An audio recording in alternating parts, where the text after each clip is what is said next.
Hey Star Trek fans, Dan Gunther here with my reaction and review of the third episode of Discovery's second season, Point of Light. After 2 episodes that are being lauded for returning to Star Trek's old formula of a story with a beginning, middle, and end self-contained episode, although part of the larger narrative, Episode 3 kind of returns to Discovery's brand of serialized storytelling from the first season. It's a bit of a shift, especially since the last episode was characterized as such a classic episode in the old Star Trek vein. However, with this one, we get the advancement of a number of plots in Discovery Season 2. Basically 3 main stories happening in this one. You have the happenings on the Klingon homeworld with L'Rell and Ash Tyler. You have Amanda visiting Burnham and advancing the Spock part of the story, and you have Tilly dealing with May Ahearn, the strange ghost that seems to be haunting her from the last episode. Of the 3 stories, I'd say that the most complete one is the Klingon story. We do get a definite kind of resolution to part of the arc there. In that one, we get a somewhat convenient revelation that there's a baby involved that Voke at the time and L'Rell conceived before his transformation into Ash Tyler. The child was gestated outside of utero in between sometime in season 1. They make that happen so that, of course, we didn't see L'Rell being pregnant. This whole aspect of the story strikes me as a little bit convenient to kind of provide motivation and give Tyler an out to get out from under L'Rell and join Section 31. However, I did like a lot of the acting in this part of the story. I thought that Shazad Latif as Ash Tyler did very well, and I really do admire Mary Chieffo as L'Rell. She's an incredible presence. The resolution to this story was really interesting, I think, solidifying her role in the Klingon Empire and giving herself the title of Mother as opposed to Chancellor. Was very well done, very much reminiscent of Daenerys Targaryen in Game of Thrones, and I think that's a good thing. You know, a lot of people are comparing Discovery to Game of Thrones in kind of a pejorative way. I don't see that as the case. I think, you know, all of television seems to be kind of moving in that direction, and I think it's good that Star Trek has kind of embraced that type of storytelling, and I think that part of the story is really well done here.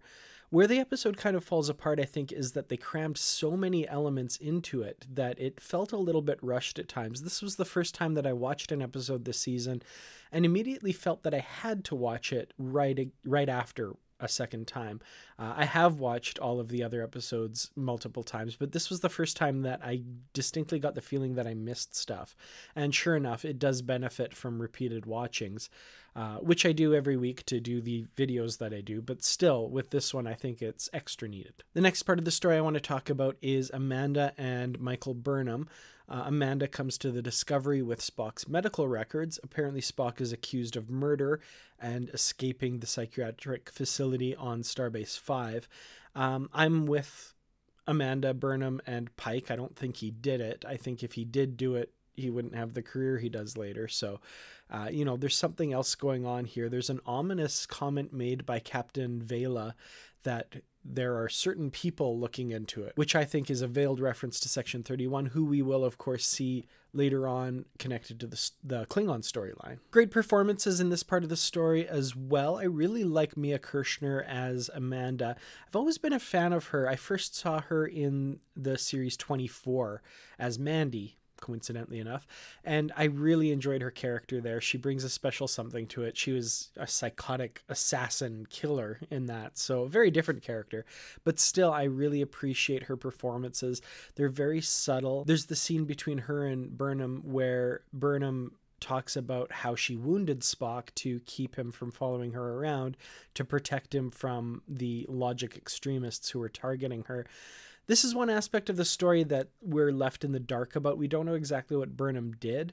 I'm really hoping this isn't something that they drag out too long. I hope it comes to light fairly soon what she did, because I don't think it's a particularly compelling question to hang future episodes on. I think it kind of needs to be answered and resolved fairly soon. That said, Discovery so far has a pretty good track record of resolving these things rather quickly.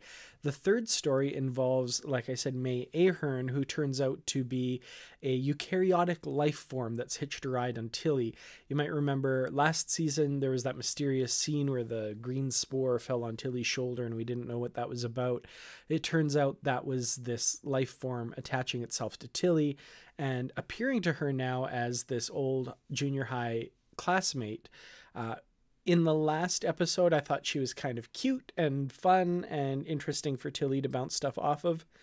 In this episode, it takes a distinctly darker turn. I think May Ahearn in this episode is terrifying, and the performances as well as the editing really gave it a very sinister aspect, leading to the point where Tilly is talking to Burnham in their quarters about what's going on. And I really feel Tilly's frustration and the fact that she's right on the edge and close to mania over what's been going on with her.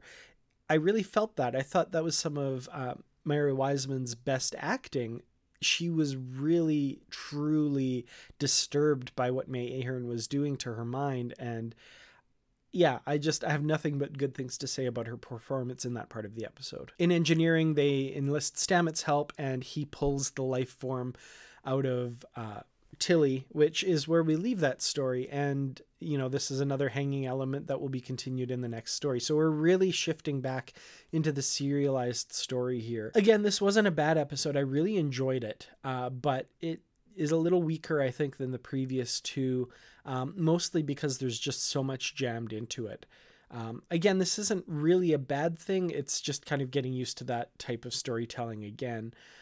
I think some of these elements could have used a little bit more room to breathe.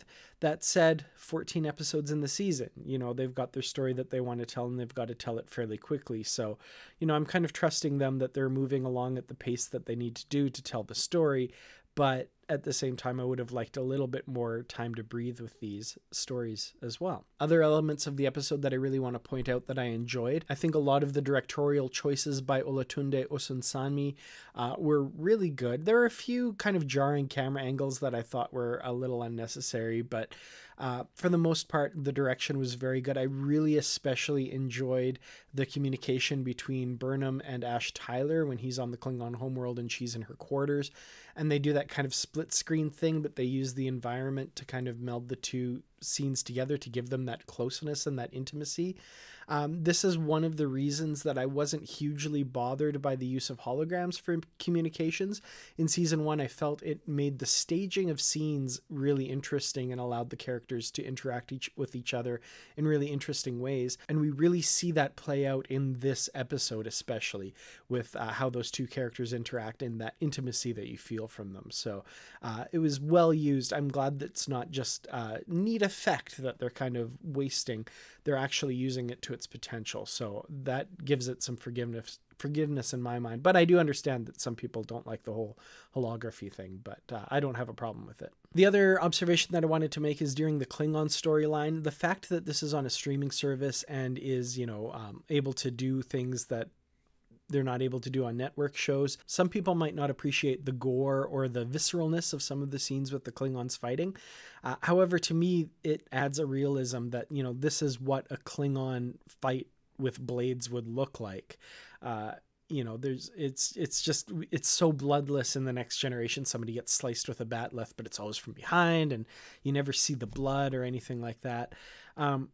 I'm not saying I'm bloodthirsty, that I'm wanting a lot of this stuff, but it definitely gives it a realism that I appreciate. I'm still really enjoying this and really interested to see where it's going. Next week's episode looks particularly fascinating, but before we get there, we have an episode of Dan's Disco Deep Dives coming up, where I'll look into some of the continuity connections and the canon connections and Easter eggs and all that stuff from the latest episode of Discovery. And there were more in this one, I think, than in the previous episode, New Eden. So keep an eye out for that. That will be coming soon.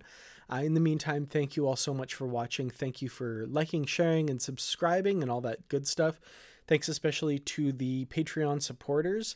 I really do appreciate it. We have a few new supporters this month, and I will, of course, be doing that draw for the Discovery Blu-ray for Season 1 of Discovery on Blu-ray, which I will be announcing in the next video, so keep your eye out for that.